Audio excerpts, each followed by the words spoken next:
선교 보고도 있었고 또 특송도 있었고, 그래서 설교는 짧게 하겠습니다.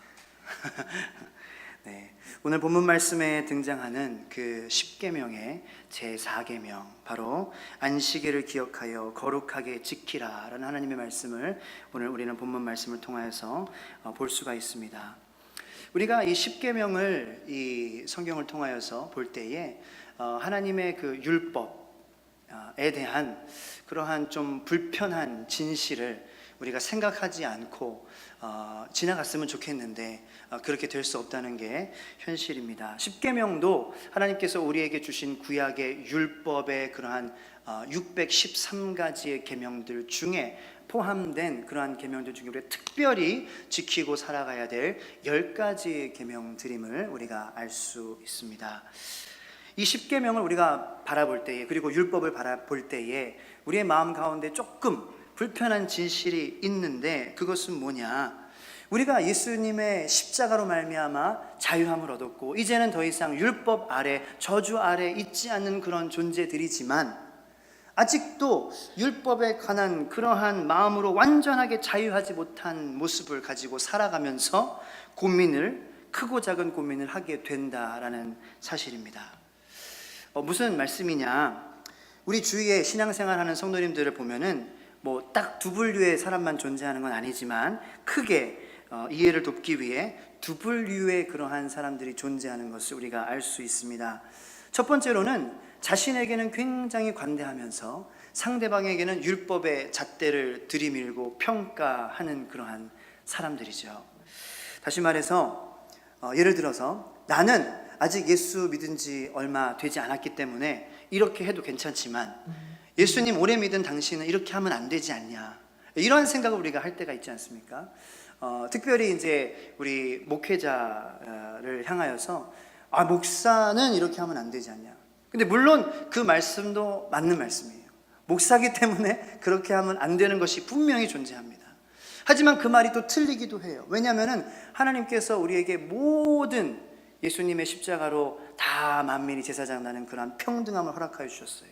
그러므로 내가 직분자이기 전에 나는 그리스도인이다 라는 그러한 마음을 가지고 나나 아니면은 뭐 집사님이나 권사님이나 장로님이나 전도사나 아니면 목사님들이나 다 하나님 앞에서 십자가로 말미암아 구원받은 사람인 것을 우리가 부정할 수 없단 말이에요. 그러므로 당신은 이러한 직분을 가졌기 때문에 이렇게 하면 안 된다. 그런데 나는 초신자고 나는 모태신앙도 아니고 나는 예수님 믿은 지 얼마 안 됐기 때문에 나는 기도 좀 덜 해도 되고 나는 좀 예배에 참석하는데 조금 마음을 덜 집중해도 되고 덜 준비해도 되고 된다라는 그런, 자신에게는 관대하지만 상대방에게는 직분을 가지고 그것을 판단하고 그렇게 하면 안 된다라는 그러한 율법의 잣대를 들이미는 그러한 분들이 있다라는 것입니다. 뭐 정죄하는 게 아니라 저도 그럴 때가 많이 있으니까요. 또 한 가지의 분류는 상대방에게는 굉장히 관대해요. 근데 자신에게는 엄격한 거예요. 율법의 잣대를 자신에게 딱 들이밀어 가지고 조금이라도 하나님 보시기에 내가 예배 시간에 늦었어, 하나님이 나 저주하실 거야, 막 이런 마음을 갖는다든지, 나 헌금 준비한 줄 알았는데 미리 준비하지 않고 왔네, 아이고 머니나 하나님께서 나를 보고 기뻐하시지 않을 거야 라는 그러한 생각을 가진다는, 실제로 근데 그런 마음을 가지고 마음이 굉장히 무거워하는, 나 노래방 갔어, 어떻게 나 그 유혹을 이겼어야 되는데, 뭐 노래방 간다고 뭐 그런 건 아닌데, 저는 가면 안 되겠죠. 제가 가면은 우리 성도님들이 시험이 될 것입니다. 그런데 그런 마음에 굉장히 무거워하고 힘들어하는 그러한 분들이 많이 있다는 거예요. 그래서 율법주의란 말이 존재하잖아요. 성경에는 존재하지 않지만 우리 인간이 율법의 잣대를 가지고 생각하고 나에 대해서 엄격하게 다스리고 무거워하고 마음이 힘들어지고 다른 사람들에 대해서 그렇게 평가하는 그러한 것을 우리가 율법주의라는 말로 인간이 그렇게 만들어서 쓰고 있다는 것입니다. 사실 근데 저도 이 율법의 그런 잣대에 그런 큰 고민을 가지고 살았었던 사람이었습니다. 미국에서 10년 동안 이제 청소년기를 보내면서 성인으로서 살다가 한국에 오다 보니까 이제 첫 번째로는 한국과 미국 문화의 차이 때문에 충격을 받았고, 두 번째는 미국 교회와 한국 교회의 문화의 차이 때문에 충격을 받았었어요. 큰 예로 한 가지 예를 드리자면 복장입니다. 복장. 저는 이제 교회에 제가 이제 어렸을 때부터 다니던 교회에 다시 이제 돌아가서 그냥 이제 평신도로서 이렇게 섬기고 있었는데, 이 교역자들을 보면은 전도사님들이건 목사님들이건 다 공예배 때 멋있는 정장을 입고 이렇게 딱 예배를 안내를 하고 명찰까지 딱 하고 그런 모습을 딱 보이는 것을 보면서 멋있기도 합니다. 멋있는데 굉장히 불편해 보이는 거예요. 꼭 저렇게 해야 되나? 근데 미국에서는 이제 뭐 아시다시피 정장이라는 것은 필수 그런 뭐 복장은 아니거든요. 심지어는 이런 그 열린 예배 같은 경우에는 담임 목사님도 이렇게 뭐 면바지나 기지바지 안 입고 면바지나 아니면 그냥 드레스 셔츠에 그냥 깔끔하게 좀 준정 장식으로 그냥 입고 이렇게 막 돌아다니면서 막 이렇게 설교하고 강대상이 아닌 그런 좀 자유로운 분위기에서 예배를 드리잖아요.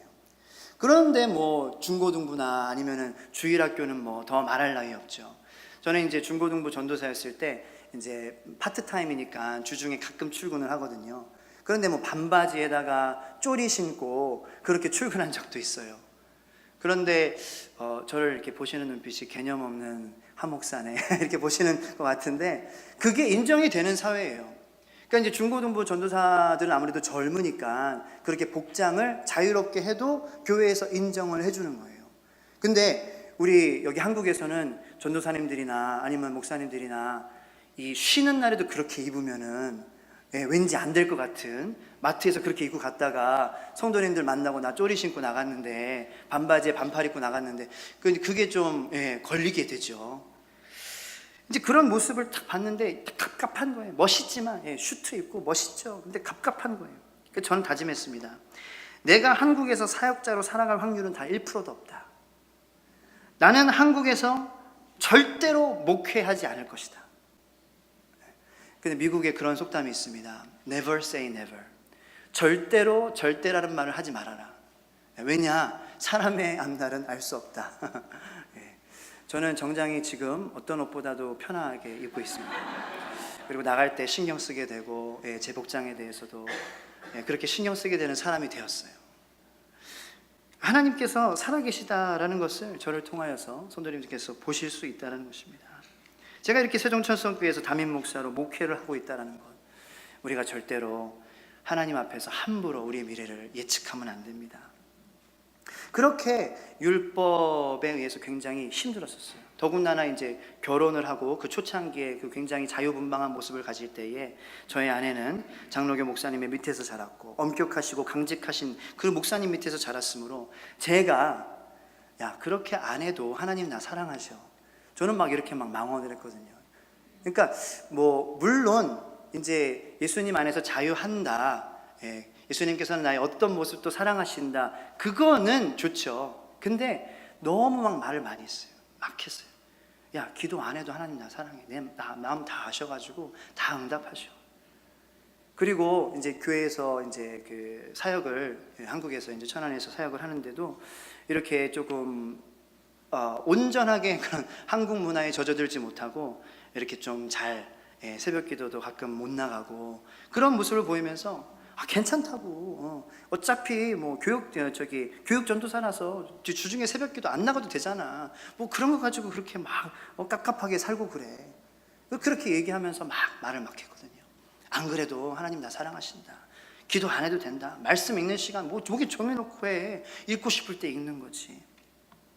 그렇게 막 말을 하면서 아내가 굉장히 힘들었다 그래요. 이제 그런 아내는 저와는 반대된 문화에 살고 있으면서 그러한 그 또 반대의 율법주의에 대한 그런 생각으로 하나님께서 이 남편 때문에 우리 가정에 저주를 부어부실 것만 같은 그러한 걱정이 마음에 가득했다라 그래요. 근데 저는 그 마음을 알아주지 못했다라는 거죠. 그런데 하나님께서 그런 저희들의 가정 가운데 저도 그렇고 우리 아내도 그렇고 조금씩 깨달음을 주시면서 율법에 대해서 바로 볼 수 있는 그런 마음을 저희들에게 허락하셨습니다. 일단 저에게는 로마서 14장 17절 말씀을 주시면서 사도 바울이 하나님의 나라는 먹는 것과 마시는 것이 아니에요. 오직 성령 안에 있는 의와 평강과 실학이라. 그러니까 저는 예수님으로 말미암아 자유를 얻은 그러한 자유가 나의 행위와 관련되어졌다. 그러니까 행위에만 초점을 맞춰가지고 자유를 생각했던 거예요. 그러므로 내가 예수님 안에서 구원받은 사람이므로 나의 행동에 제약받지 않아도 된다. 입고 싶은 것 입고 먹고 싶은 것 먹고 하고 싶은 것 해도 된다라를 자유로 생각했던 거죠. 근데 사도 바울은 그게 아니라는 거예요. 그게 아니면 뭐냐? 자, 여기 21절 말씀 14장 21절 로마서에 보면은 사도 바울은 고기도 먹지 아니하고 포도주도 마시지 아니하고 무엇이든지 내 형제로 거리끼게 하는 일을 아니함이 아름다우니라 이렇게 고백을 합니다. 다시 말해서 예수님으로 내가 자유함을 얻었다라는 의미는 내가 가고 싶은 데 가고 하고 싶은 거 하고 내가 뭐 신앙생활도 내 마음대로 그렇게 내 마음대로 이렇게 뭐 이렇게 내가 해석해가지고 막 하는 것이 아니라 나의 행동과 나의 언어와 나의 생각을 통하여서 내 주변에 있는 형제와 자매들이 거리낌을 얻지 않는 마음을 가진다면은 내가 자유하다라는 거예요. 그러므로 내가 고기를 먹어서 내 형제가 불편해? 그럼 나 안 먹는다라는 거예요. 그러면 안 먹는 게 자유한다라는 거죠. 포도주 마셔서 내 형제 자매가 시험에 든다. 그러면 안 마시는 게 오히려 자유라는 것입니다.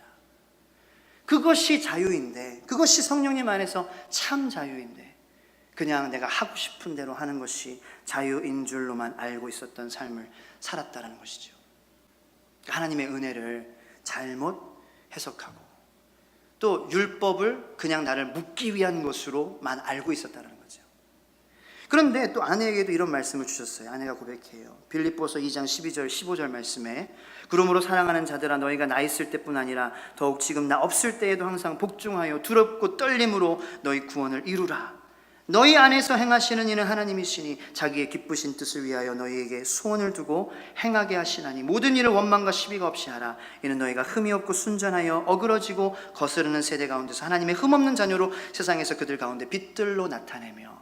다시 말해서 우리가 예수님으로 말미암아 구원받았습니다. 그런데 하나님께서는 우리를 구원받은 사람들로 그냥 내버려 두지 아니하시고 우리를 예수님의 모습으로 점점 빚어 가신다는 것입니다. 다시 말해서 구원, 살베이션이 우리에게 주어졌으면은 하나님께서 성화라는 작업을 통해서 sanctification을 통해서 우리를 예수님과 같은 모습으로 만들어 주신다는 것입니다.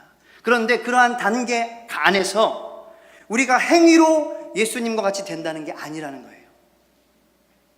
그런데 율법주의적 생각을 갖고 있는 그런 분들은 내가 하나님의 그런 말씀대로 행하지 않았어, 내가 이렇게 하지 못했어 라는 그러한 마음 가운데 내가 예수님께서 하나님께서 나의 모습을 보시고 어떻게 생각할까? 안 좋게 생각하실 거야? 나는 구원받은 자로서 이렇게 예수님을 닮아가는 모습, 그러한 행위로 내가 어떻게 보일 수 있을까라는 그러한 마음 가운데에 하나님의 역사하심보다 성령님의 역사하심보다 하나님께서 그 안에 존재하셔서 우리를 이렇게 빚으시고 만드시는 그러한 것보다 자기의 행위를 더 위에 놨다는 거죠. 그러므로 어떻게 보면 불신앙이 있다는 거예요. 내 행위가 하나님의 은혜와 성령의 역사보다 위에 있다. 그것을 깨닫게 해주시면서 율법은 하나님의 은혜로 나아가게 하는 이정표다라는 것을 깨닫게 해주셨다는 것입니다. 그러므로 우리는 율법과 은혜, 행위와 믿음 사이에서 벌어지는 고민과 갈등, 이것을 하나님이 원하시는 방법으로 해결해야 됩니다. 그래서 사도 바울은 고린도전서 9장 19절 23절 말씀에 정리를 하자면은 율법이냐 은혜냐, 뭐 율법주의냐 아니면 그냥 하나님의 은혜냐, 이것이 중요한 것이 아니라 우리 마음 가운데 예수 그리스도의 복음, 바로 하나님의 은혜를 매일매일 구하며 사는 삶이 가장 중요하다는 거예요.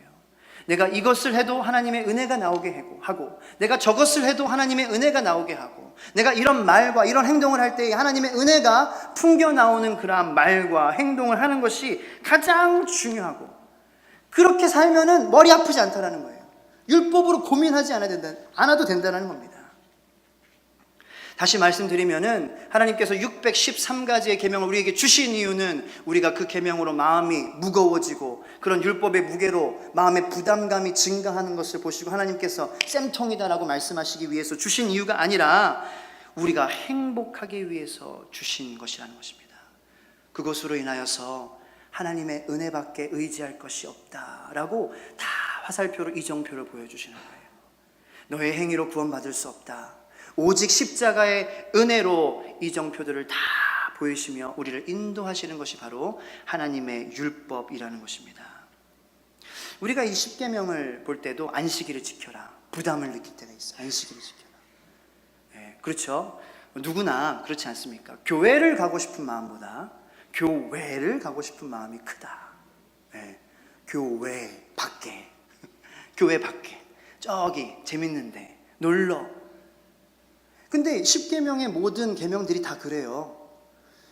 이 선악과도 어떻게 보면은 하나님께서 만들어 놓으시고 그것을 보암직도 먹음직도스럽게 만드셨어요. 그러니까 우리에게 계명을 주시는데 이 이웃의 것을 탐내지 말라. 탐내고 싶지 않은 마음보다 탐내는 마음이 오히려 더 자연스럽다는 거예요. 그것이 우리의 마음이라는 것입니다. 부모님께 순종하는 것, 반항하는 게 더 왠지 끌려요. 마음에 순종하는 거 어려워요. 그런데 왜 그렇게 하라라고 말씀을 하시느냐? 그것을 지킴으로 우리가 그 안에서 행복을 누리라는 거예요. 자유하라는 거예요. 참 쉼을 얻으라는 것입니다. 그것을 통하여서 우리를 억압하시기 위해서 그러한 10계명이 존재하는 것이 아니라 그 10계명을 통하여서 우리가 하나님 안에서 질서 안에서 자유와 평안과 기쁨을 누리며 살라고 주셨다는 거예요. 그래서 안식일을 거룩하게 지켜라. 우리는 이 말씀을 하나님의 그러한 질서 안에 쉴 때는 쉬어야 한다라는 그러한 말씀으로 받아들여야 된다는 것입니다. 다시 말해서 안식일에 쉬는 것은 하나님의 질서 가운데 거하는 겁니다. 제 볼륨을 좀 줄여주시기 바랍니다. 하나님의 질서 안에 거한다. 왜냐? 하나님께서는 6일 동안 창조하시고 그 창조하시는 그 가운데에 보이지 않는 질서가 존재해요. 그 질서 가운데 조화로움이 있어요. 그 조화로움을 통해서 아름다움을 창출해내세요. 자, 이러한 면에서 볼 때에 우리가 하나님께 영광을 돌리는 삶을 산다는 것은 쉴 때 쉬는 삶을 사는 것이 하나님을 영화롭게 한다는 거예요. 그 하나님의 질서 가운데에 6일 동안 열심히 일하고 낮에 열심히 일하고 밤에 쉬는 그러한 저희들의 모습이 하나님께 영광을 올려드리는 모습이라는 거예요. 뭔가 우리가 대단한 일을 하고 뭐 이렇게 벼슬을 하고 돈을 많이 벌고 영향력을 얻고 그렇게 이렇게 하는 것만이 하나님께 큰 영광을 돌리는 삶이 아니라는 거예요. 하나님의 질서 안에서 6일 동안 열심히 일하고 낮에는 열심히 일하고 주말에는 좀 쉴 줄도 알아야 된다는 것입니다. 밤에 우리가 잘 때는 누워서 자야 된다는 거예요. 주말에 일도 좀 이렇게 많이 했으면 스트레스도 풀고 가족과도 시간을 보내며 우리의 맡은 역할을 충분하게 하는 것입니다. 모자란 잠도 보충하고 건강한 음식도 먹는 것입니다. 그렇게 해서 우리가 일주일 동안 마음의 피로, 몸의 피로를 더는 거예요. 그래서 시편 104편의 기자는 이 하나님의 창조하신 그러한 피조물들을 통해서 하나님을 찬양했습니다.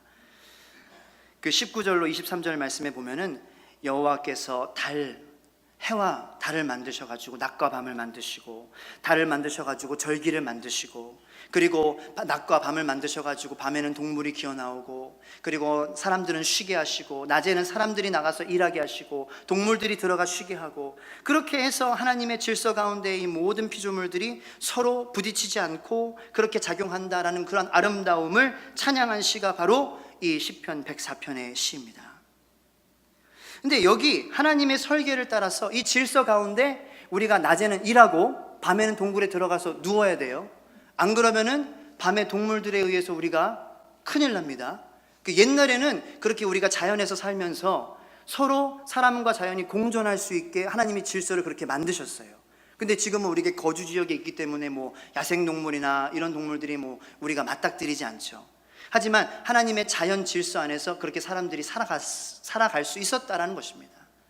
근데 그러한 질서 가운데서 낮에 일하고 밤에 그렇게 쉬는 것이 우리의 영적인 그러한 복도, 의로운 삶을 살며 영적인 복을 받는 비결뿐만 아니라 건강한 삶을 사는 비결이라는 것입니다. 이 과학자가 생체 리듬, 바이오 리듬에 대해서 쓴 글을 제가 한번 잠깐 읽어드리겠습니다. 우리 하나님의 질서 안에 낮과 밤의 질서를 우리가 잘 지키는 것이 우리의 생체 바이오 리듬에 지대한 영향을 끼칩니다. 자, 여기 보면은 아침 6시 30분이 되면은 혈압이 급격히 증가해요. 몸이 일을 할 준비를 합니다. 8시가 되면은 위가 장운동이 활발해져요. 10시에는 각성이 가장 높아져요. 그리고 오후 3시 30분은 가장 높은 수준의 반응력을 보여주고, 오후 5시에는 근육이 가장 이 심혈관 효율이 가장 좋을 때라서 운동을 하면 가장 좋습니다. 오후 5시에. 그리고 오후 7시에는 몸의 온도가 가장 높이 올라가고, 10시 정도가 되면은 멜라토닌이라는 호르몬이 본격적으로 나와요. 그리고 이제 잘 준비를 하게 되는 거죠. 그리고 11시 반이 되면은 장운동이 멈추게 된다는 거예요. 그래서 2시에 가장 깊은 잠에 빠져야 되는데, 그렇게 되기 위해서는 11시경에 잠에 들어야 된다는 거예요. 근데 이렇게 밤에 안 자고 깨어있고, 근데 저는 이제 11시 반에 장운동이 가장 활발하지 않을 때인데 가장 활발한 것 같은 게 저의 느낌인 것 같아요. 사실은 그렇지 않다라는 거죠. 근데 그도 그럴 것이, 밤에 늦게 먹으면은 다음날 탈이 나는 게 그렇습니다. 장이 운동하지 않는데 막 치킨 먹는 거예요. 그러니까 그 생체 리듬대로 사는 것이 이 우리의 장수에도 큰 건강에도 영향을 미친다. 하나님이 창조하신 질서 안에 거한다는 거거든요. 타임지에서 조사를 했습니다. 기사를 냈어요. 이 장수하는 민족이 어떤 민족이냐. 그런데 이 유대 민족과 청교도를 이 장수하는 민족을 딱 조사를 해가지고 기사를 낸 거예요. 그러니까 왜 유대 민족들이 장수하냐. 하나님의 질서를 엄청나게 잘 지키지 않습니까? 낮에 일하고 밤에 쉬고 6일 동안 일하고 주말에 쉬고 안식일에 쉬고, 그러니까 오래 살 수밖에 없는 거예요. 그런데 청교도들이 오래 사는 비결이 무엇이냐. 이 청교도들의 신앙은 특별하죠. 유대인들이 안식일 지키는 것을 주일을 안식일화 시켜가지고 지키는 거예요. 그렇게 6일 동안 열심히 일하고, 그 안식일에는, 주일에는 열심히 땀 흘려 일했기 때문에 모든 일보다 하나님을 예배하는 것에 최선을 다하는 것입니다. 주님을 만나는 것입니다. 그렇게 하나님 안에서 질서를 잘 지키고 말씀으로 쉼을 얻으니 잘 살게 된다라는 것입니다. 건강하게 된다라는 것입니다. 우리 사랑하는 성도 여러분들도 하나님의 질서 가운데 사심으로 건강의 복을 누리시기를 예수님의 이름으로 축원합니다. 그런데 우리가 여기서 알아야 될 원리가 있습니다.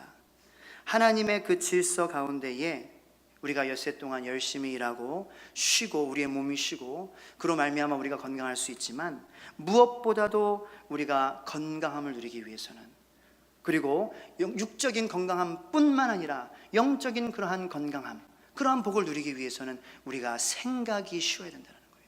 우리의 영이 쉴 줄 알아야 된다는 거예요. 이 아인슈타인 박사는요, 일주일 내내 업무 시간에 생각만 했어요. 열심히 생각했습니다. 근데 딱 5시 되면은 딱 퇴근할 때는 생각을 딱 정리했습니다. 좋은 생각만 했어요. 바이올린 키고, 뭐 여가 생활하고, 가정 생활하고, 그렇게 일주일 동안 8시부터 5시까지는 철저하게 생각했습니다. 그리고 땅땡 하면은 딱 생각을 딱 쉬었어요. 집에 가서 다 쉬었어요. 그렇게 일주일 동안 하니까 박사 논문 딱 비서한테 딕테이션 하라고 적으라고 하고, 한 달에 무려 박사 논문에 수준하는 논문을 4개씩 썼대요. 생각하고 딱 적어 슉 말하는 거예요. 그 비결이 무엇이냐? 생각을 쉴 줄 아는 사람이었다는 거예요. 근데 우리는 생각 가운데 쉬지 못함으로 몸도 쉬지 못하는 그러한 경우를 경험합니다. 우리가 밤에 잘 때 눕지만 우리의 그런 생각 가운데에 불만과 불평, 욕심과 화, 질투의 생각으로 노예가 돼가지고 생각으로 쉬지 못하는 것입니다. 생각 속에서 분하고 억울해하고 답답해하고 슬퍼하고 화나서 생각으로 쉬지 못한다는 것입니다. 그렇게 생각으로 쉬지 못하니까 괴롭습니다. 누워도 잠이 안 오고 불면증이 찾아오고, 그리고 그러한 생각들 가운데 잠이 들어도 깨워도 개운하지가 않는 거예요. 우리의 생각이 쉬는 비결, 생각이 쉬어야 우리의 육도 쉼을 얻게 될 줄로 믿습니다. 주님께서 어떻게 하면 우리의 생각이 쉬느냐, 빌립보서 4장 6절 7절 말씀입니다. 아무것도 염려하지 말고 다만 모든 일에 기도와 간구로 너희 구할 것을 감사함으로 하나님께 아뢰라. 그리하면 모든 지각에 뛰어난 하나님의 평강이 그리스도 예수 안에서 너희 마음과 생각을 지키시리라. 우리의 생각이 쉬기 위해서, 우리의 영이 쉬기 위해서, 그러므로 말미암아 우리의 육도 쉬고 건강함을 누리기 위해서, 참 주님께서 주신 이 땅의 복과 그리고 영생의 복을 함께 누리기 위해서는 우리가 십자가를 바라보며 기도하는 것이 바로 우리의 생각이, 우리의 영이 쉬어지게 되는 그런 비결이라는 것입니다. 아까 영상에서도 우리가 봤다시피 예수님께서 십자가에 돌아가신 이유가 무엇입니까? 우리가 참 안식을 누리기 위하셔서 저렇게 고난받으시고 피 흘려 십자가에서 돌아가셨다는 거예요. 그런데 우리가 이 안식일의 주일에 주님을 예배함으로, 기도함으로, 말씀으로 우리의 마음을 채움으로 참 안식을 누리지 못한다면, 그래서 6일 동안 우리의 마음 가운데 우리의 마음을 혼탁하게 하고 어지럽게 하고 무겁게 했던 그러한 악한 마음들을 다 주님의 십자가 앞에 내려놓지 못한다고 한다면, 우리는 그 십자가 예수님의 죽음을 다 허망하게 낭비해버리는 삶을 살 수밖에 없다는 거죠. 주님께서 죽으신 이유는 우리가 안식을 누리기 위해서 죽으셨다는 거예요. 왜 피 흘리면서 저렇게 쓰러지셨냐? 우리 쉬라고. 어떻게? 십자가로, 기도로, 말씀으로 우리의 마음을 채워 모든 우리의 생각과 그러한 영적으로 우리를 노예로 삼으려고 하는 미움과 화와 질투와 시기와 그러한 악한 마음들로부터 자유함을 얻어 주님께서 이 우리에게 영생의 기쁨을 허락하시는 것은 물론이고 이 땅에서 건강을 누리며 장수의 복을 누리게 하시길 위하여서 예수님께서 십자가에 못 박혀 돌아가셨다는 것입니다. 그러므로 하나님께서 안식일에 아무것도 하지 말아라, 이것의 의미를 우리가 잘 알아야 돼요. 아무것도 하지 말아라, 그냥 게으르고 나태한 모습으로 있으라는 게 아닙니다. 열심히 하나님을 예배하라는 그런 하나님의 말씀이신 줄 믿으시기 바랍니다. 그러므로 우리가 안식을 얻을 수 있기 때문이에요. 출애굽기 31장 13절 말씀에 너는 이스라엘 자손에게 구하여 이르기를 너희는 나의 안식일을 지키라. 이는 나와 너희 사이에 너희의 대대의 표징이니 나는 너희를 거룩하게 하는 여호와인 줄 너희로 알게 함이라. 우리가 안식일을 지킵니다. 주님을 예배합니다. 그 십자가 예수 그리스도의 피와 살을 바라봅니다. 그리고 그것으로 말미암아 우리의 마음의 모든 혼탁한 것들, 죄된 자아들 다 십자가에 못 박아 주님으로 말미암아 새 생명을 얻은 그러한 삶으로 삽니다. 그렇게 안식일을 지키는 것이 나는 하나님의 아들입니다, 나는 구원 받았습니다, 나는 자유합니다, 나는 이제 가볍습니다, 주님으로 말미암아 행복합니다, 나는 더 이상 죄의 노예가 아닙니다 라고 하나님의 백성이라고 선포하는 행위라는 거예요. 그것이 우리가 깨달아야 될 안식일의 복음인 줄로 믿으시길 바랍니다. 그리고 그 복음으로 말미암아 우리의 생각을 쉬게 하시고 우리의 영을 쉬게 하시고 그로 말미암아 우리의 육도 편하게 쉬게 하심으로 하나님의 질서 가운데서 낮에는 열심히 일하며 밤에는 쉴 수 있는 그러한 복을 누리며 건강하게 장수의 복을 누리시는 우리 여러분들 되시기를 예수님의 이름으로 축원합니다. 기도하겠습니다.